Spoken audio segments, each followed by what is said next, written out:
Comme beaucoup de milliardaires, Cécile Chao est habituée à payer beaucoup d'argent pour obtenir tout ce qu'il désire. Sauf qu'aujourd'hui, son souhait le plus cher semble impossible à acheter. Il offre 130 millions de dollars à tout homme qui convaincra sa fille de l'épouser, alors qu'elle vit avec une femme depuis 9 ans.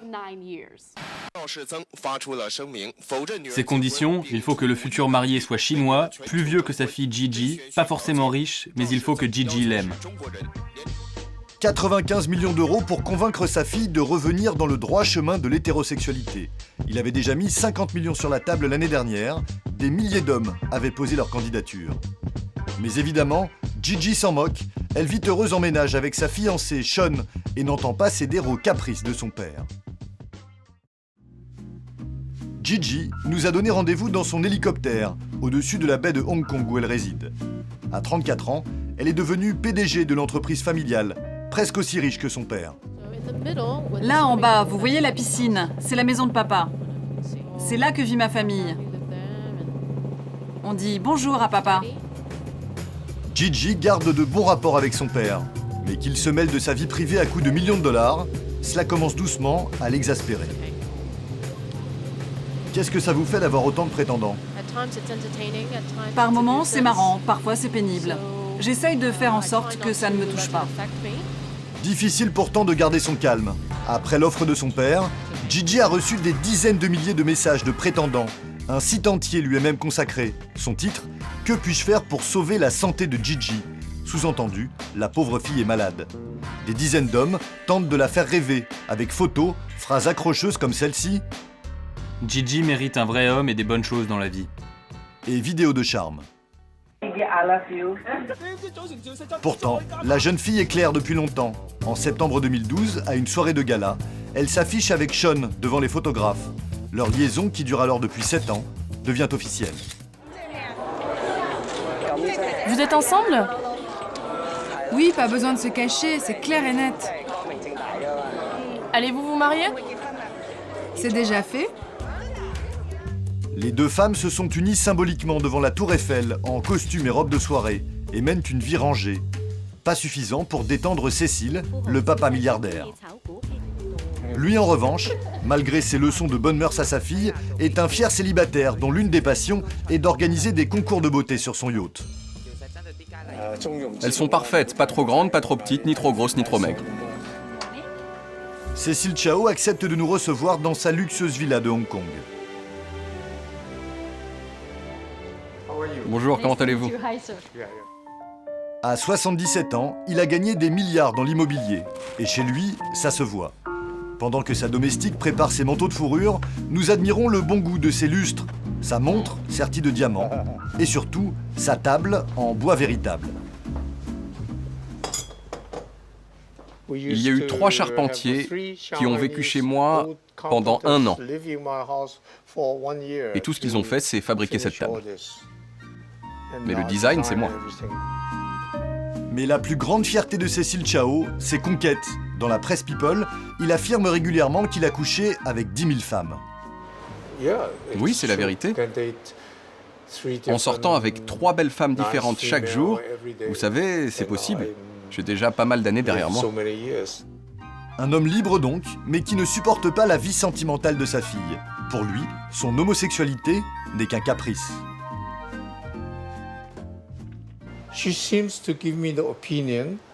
Gigi m'a laissé entendre qu'elle n'avait jamais rencontré l'homme de sa vie.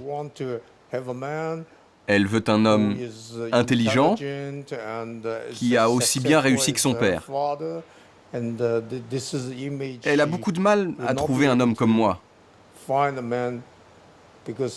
parce que je suis l'image masculine. Donc j'ai dit d'accord, je vais faire mon maximum pour lui donner le plus de choix possible. Mais avec ses millions, Cécile Chao a surtout réussi à braquer sa fille. Depuis son coming out, elle tente de lui faire accepter sa vie.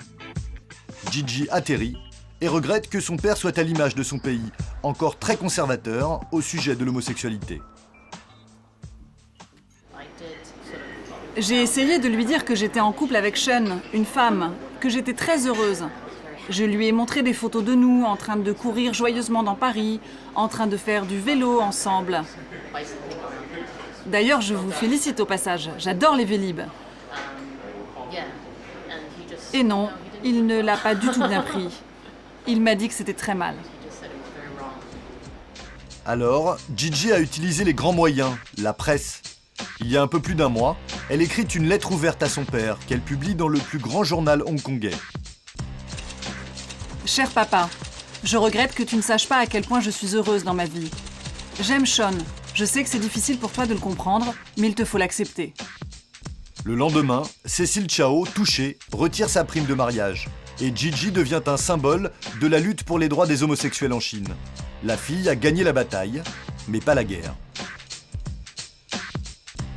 Vous acceptez le fait qu'elle soit gay ? Ne me faites pas dire ça. C'est trop dur pour moi de prononcer ce mot. Si c'est ce qu'elle est, enfin si c'est ce qu'elle croit être, du moins pour le moment, c'est difficile pour moi de dire quoi que ce soit. Vous pouvez revenir me voir dans 6, 10 ans, et peut-être que les choses auront changé. Le père et la fille ne sont pas fâchés pour autant. Cécile compte toujours sur Gigi pour reprendre les rênes de son entreprise après lui. La nouvelle est tombée il y a quelques semaines. Ça y est, la Chine est la première puissance économique mondiale. Mais une autre statistique, moins prestigieuse, est passée plus inaperçue. En septembre dernier, Amnesty International publie un rapport intitulé « Le commerce chinois des instruments de torture et de répression ». Le pays est devenu le premier exportateur de ces ustensiles. Car oui, il faut du matériel pour torturer, et de plus en plus de businessmen chinois s'enrichissent en le commercialisant. Certaines usines mettent à disposition leur catalogue sur Internet, mais aucune n'a accepté que nous venions filmer. Alors, nous nous sommes fait passer pour des acheteurs étrangers. Je travaille pour un homme d'affaires. Les produits que vous vendez l'intéressent. Est-ce qu'on peut venir vous voir ? Très bien, appelez-moi quand vous êtes à l'usine. Nous avons rendez-vous dans l'une des plus grandes usines du secteur. Nous filmons en caméra cachée. 2 responsables commerciaux nous accueillent. L'entreprise se présente comme spécialisée dans le simple matériel de sécurité. Notre visite commence par les ateliers de production. Ici, les ouvrières fabriquent des lampes de poche pistolets électriques qui enthousiasment notre guide. Mettez ça sur la tempe de quelqu'un, il va s'écrouler. Ça envoie des décharges très puissantes. C'est de la haute tension. Des armes de défense, pas encore des instruments de torture. Mais la suite de la visite est plus troublante. Regardez ces dents. On dirait les crocs d'un loup.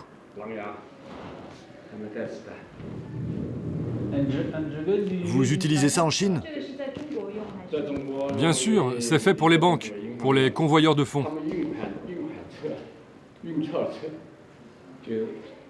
Et ça ne sert que dans les banques ? Normalement, c'est pour les banques. Normalement, les autres ne sont pas censés les utiliser. Ce n'est pas ce que dit le rapport d'Amnesty International. Selon l'ONG, cette matraque à pointe est spécialement conçue pour torturer. Et la Chine est le seul pays à en fabriquer. Cet instrument, vous l'exportez ? Bien sûr. Il y a beaucoup d'acheteurs ? Ça marche bien. On les exporte par lot de 10 000 pièces minimum. Attendez, j'ai quelque chose à vous montrer. C'est notre dernier produit, spécialement conçu pour les interrogatoires. On appelle ça les menottes de cheville électroniques. Ça marche avec une télécommande. On met les menottes là, comme ça, et si la personne n'obéit pas aux ordres pendant l'interrogatoire, on peut la faire obéir avec la télécommande. On nous emmène dans une immense salle d'exposition. Dans les vitrines, tout un arsenal de matraques et de menottes à chaîne lestée, modèle XXL jusqu'à 8 kg, pour épuiser les prisonniers. Ça, c'est pour les mains. Et ça, les chevilles. Au fond, contre le mur, nous découvrons d'autres inventions chinoises. Celle-ci est utilisée pour attraper quelqu'un qui tente de s'enfuir. Ça envoie un choc électrique. C'est efficace? Très efficace.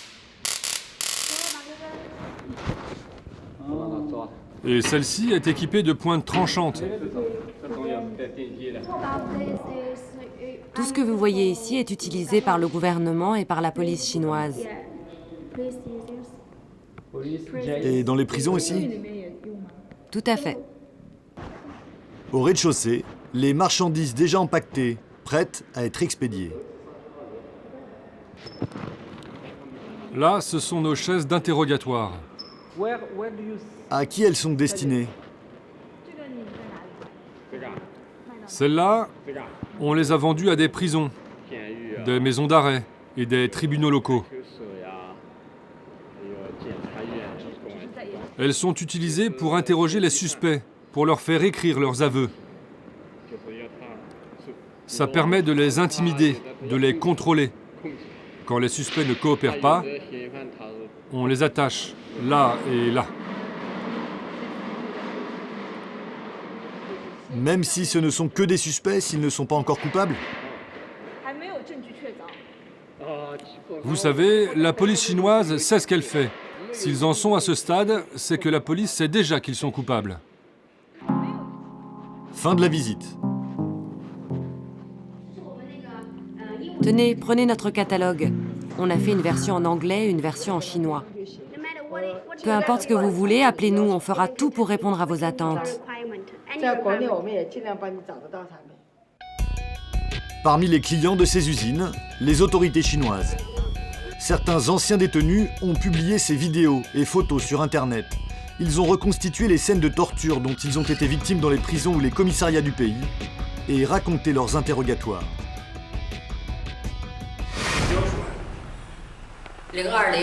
À mon arrivée à la maison d'arrêt, le commissaire adjoint m'a mis des menottes aux mains et aux chevilles. Il les a liées avec une longue chaîne, puis m'a roué de coups au visage. Pendant 11 jours et 11 nuits, j'ai reçu des chocs électriques, aux bras et aux jambes, comme ça, dans cette position. Cette femme a utilisé des draps pour s'attacher les mains et les pieds dans la vidéo. En prison, c'était des chaînes lestées, celles que l'on a vues à l'usine. Nous l'avons retrouvée. Elle s'appelle Zhu Diqin. Elle a 50 ans, dont 3 passés en camp de travail, pour avoir dénoncé les tortures que son frère avait subies en prison et qui l'ont rendue handicapée. Elle craint d'être à nouveau arrêtée. Qu'est-ce que vous faites? J'enlève la puce de mon téléphone pour ne pas être suivi. Je vais descendre là, et vous allez descendre d'un autre wagon pour être sûr que personne ne nous remarque.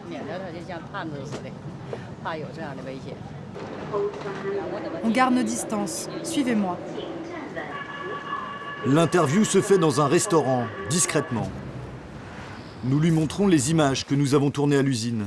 Et là, plus de doute, il ne s'agit vraiment pas de simple matériel de sécurité. Ce bâton, je le reconnais.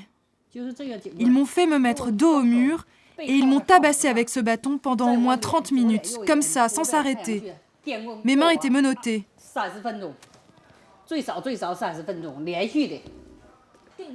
C'était un bâton électrique? Oui, il se tenait en face de moi, comme ça. Et il m'envoyait des décharges au visage, sur les tempes, comme ça, pendant plus d'une demi-heure. Avec ce bâton aussi, ils m'ont frappé, aux bras, aux jambes et au visage. Amnesty International a enquêté sur le business de la torture pendant 5 ans, avant de publier son rapport. Depuis ses bureaux de Hong Kong, l'ONG s'inquiète. La torture est devenue un marché comme un autre et prospère. En 2003, il y avait une vingtaine d'entreprises en Chine qui fabriquaient ce genre de produits. Mais aujourd'hui, on en compte au moins 134. Et sur ces 134, 48 au moins reconnaissent produire pour l'exportation. Certaines des plus grosses entreprises chinoises disent exporter vers plus de 50 pays, en Afrique, au Moyen-Orient et en Amérique latine. Les produits qu'elles exportent sont pour beaucoup conçus uniquement dans le but de faire souffrir. Si la Chine remporte les marchés, c'est notamment parce que l'Europe et les États-Unis ont passé des lois interdisant la production et le commerce de ce type d'objets. Ici, pas de règles, ni de scrupules. Le business continue. Ils ont 8 ou 9 ans. Toute la panoplie des chanteurs de boys band, du cheveu gominé aux lunettes de soleil, déjà tous les tics des rockstars. Et les paroles de leurs chansons sont elles aussi estampillées boys band.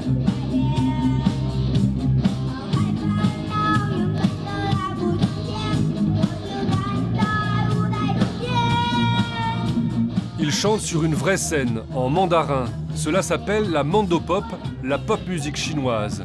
Une petite révolution culturelle. Jusque dans les années 2000, la musique pop était interdite, considérée comme un poison capitaliste.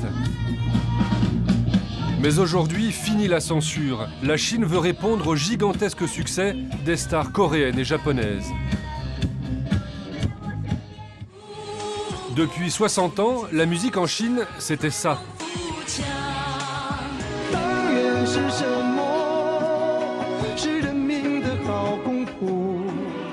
Le pays ne jurait que par la musique de propagande.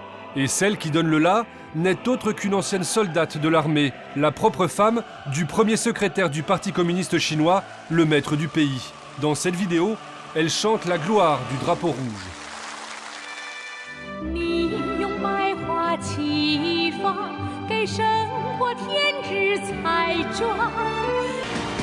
Même la première édition de The Voice en Chine n'y a pas échappé. Le vainqueur méritant a remporté la finale en chantant « Chine, je t'aime ».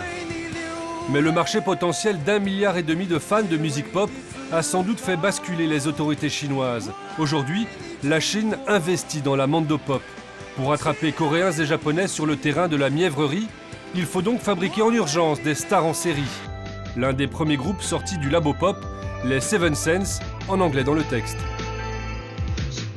Clips, concerts, invitations sur les plateaux des télévisions gouvernementales, on leur déroule le drapeau rouge.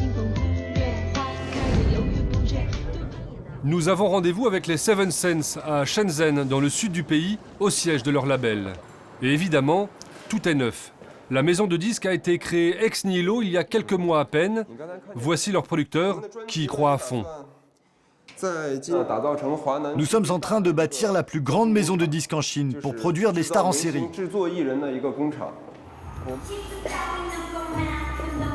Et voilà les Seven Sense.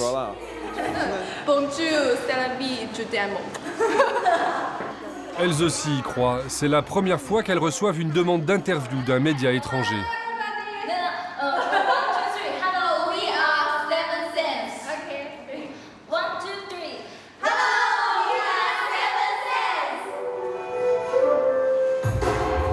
Ces jeunes filles ont un parcours atypique pour des pop stars.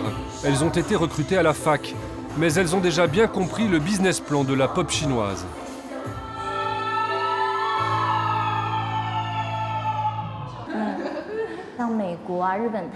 Vous savez, aux États-Unis, au Japon, ça fait des années qu'ils font de la pop. Nous, on vient seulement de commencer. Mais on travaille très dur pour combler le fossé. Notre génération, ceux qui sont nés dans les années 90, nous allons faire décoller la pop chinoise. Le producteur nous emmène au studio d'enregistrement pour nous faire écouter ce qu'il espère être le nouveau tube international des Seven Sense. Cette chanson, vous êtes les premiers à l'écouter. Ça va faire un tabac.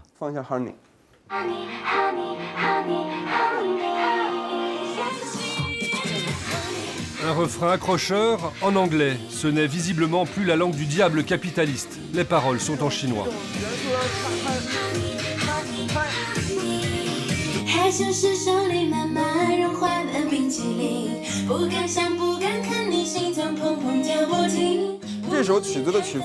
On a intégré plein d'éléments venus de l'étranger.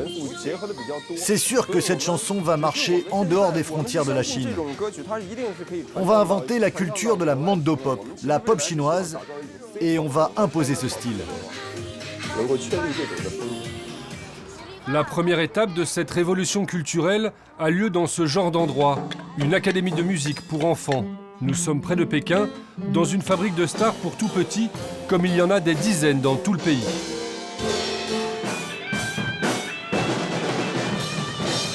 Des établissements privés, mais qui ont la bénédiction des autorités.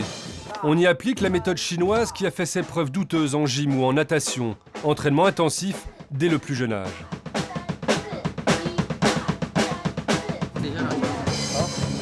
Voici le directeur de l'académie, Monsieur Li, le recruteur d'enfants. Au début, je pensais qu'il fallait attendre 7 ou 8 ans pour que les enfants puissent apprendre à jouer de la musique. Puis j'ai essayé avec des enfants de 6 ans, puis de 5 ans, puis de 4 ans, et ça a marché. Par contre, j'ai eu du mal avec les enfants de 3 ans. Ça a été un échec. Détends-toi. Recommence.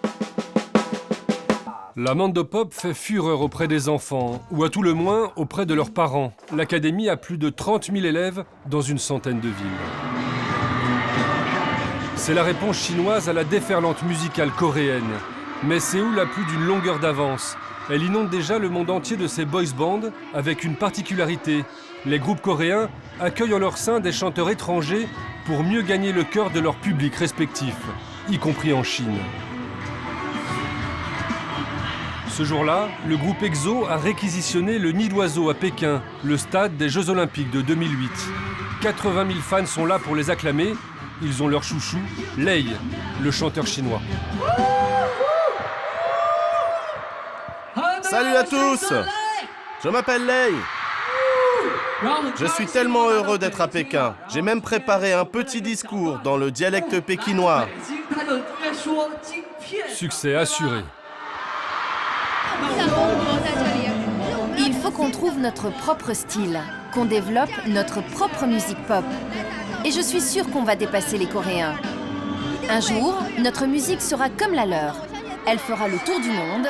Il faut juste qu'on fabrique plus de stars parce que, regardez, il y a des Chinois qui réussissent en Corée. Ça veut dire que nous ne sommes pas mauvais.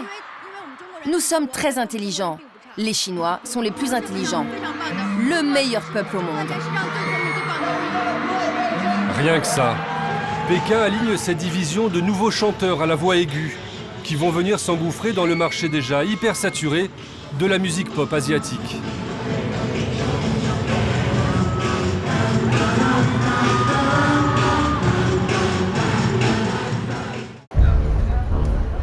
C'était le 28 octobre sur la place Tiananmen à Pékin. Un attentat suicide cause la mort de 2 touristes, à l'endroit qui symbolise le pouvoir en Chine, au pied du portrait de Mao. Ces images sont exclusives, filmées et soustraites à la censure par un touriste français. Après avoir imposé le silence sur l'info, la police dénonce un acte terroriste commis par 3 Ouïghours. Mais rien sur les motifs de la colère de cette minorité musulmane qui vit dans l'ouest du pays. S'il s'avère que c'est une attaque délibérément politique, c'est très important. C'est le coup le plus dur depuis des années contre la politique sécuritaire ici à Pékin. Alors on est allé voir le Xinjiang, aux confins de l'Empire du Milieu, entre les montagnes des Tian Shan et le désert du Taklamakan. Bienvenue à Kashgar, une ancienne oasis au carrefour des routes de la soie. Ici, ce n'est plus vraiment la Chine. Les Ouïghours sont musulmans, turcophones et portent des toques en astrakhan. Avec un visa de touriste, nous avons tenté de nous rendre dans le village de l'auteur de l'attentat. Mais impossible de franchir le premier barrage sur la route, la zone est interdite aux étrangers et les journalistes ne sont pas les bienvenus à Kashgar. Car le gouvernement chinois pratique ici la politique du bulldozer. Sous prétexte de risque sismique, la vieille ville est en train d'être rasée. Pour visiter ce qu'il en reste, il faut acheter son billet comme au zoo, et l'argent c'est pour le gouvernement. C'est combien ? 4 €. On visite quelques maisons traditionnelles encore debout, mais tout ça c'est une vitrine. L'identité et la langue ouïghour sont menacées par la politique d'assimilation forcée du gouvernement chinois. Toute opposition mène direct à la casse-prison. Les voix dissidentes sont en exil. Pour les entendre, il faut aller aux États-Unis, direction Washington. Voici l'ennemi numéro 1 de Pékin. 7 ans de prison au compteur. Rebia Kader dirige le Congrès mondial ouïghour et plaide inlassablement la cause de son peuple auprès des grands de ce monde. Regardez ce qu'ils font à Kashgar, alors qu'ils savent que l'histoire de cette ville remonte à 3000 ans. Ils ont démoli nos maisons traditionnelles, ils détruisent notre culture, notre architecture, notre ville Kashgar. Donc ils veulent enterrer toute notre histoire avec nous. La ville change de physionomie au rythme d'une colonisation accélérée. Les Ouïghours représentaient 80% de la population de la région en 1950, moins de la moitié aujourd'hui. Des Chinois Han arrivent tous les jours de tous les coins du pays pour travailler et s'installer ici. On a voyagé jusqu'ici pour ramasser le coton. Les Ouïghours subissent sans avoir leur mot à dire. On est très content du développement de la ville. Et est-ce que vous acceptez bien le fait que beaucoup de Chinois arrivent ici? Sourire gêné, ici personne ne parle, c'est le règne de la peur. La situation des Ouïghours est dramatique. Ils n'ont pas le droit de sortir du pays ni de s'exprimer. Au-delà des journalistes, même entre eux, les Ouïghours craignent de parler de la situation. Au sein des familles, on s'exprime par des gestes. Les gens croient qu'il y a des micros dans les décodeurs de télévision. Privés de liberté, les Ouïghours se radicalisent. Selon Pékin, il y aurait eu 200 attentats en 2012 attribués à des terroristes islamistes. Souci sécuritaire numéro 1 des Chinois, le Xinjiang est quadrillé par la police et des milliers de caméras. Depuis qu'en juillet 2009, une manif a dégénéré en émeute sanglante, opposant des Ouïghours révoltés aux colons chinois. Des scènes terribles, un bilan de 200 morts, et par la suite une répression tout aussi féroce.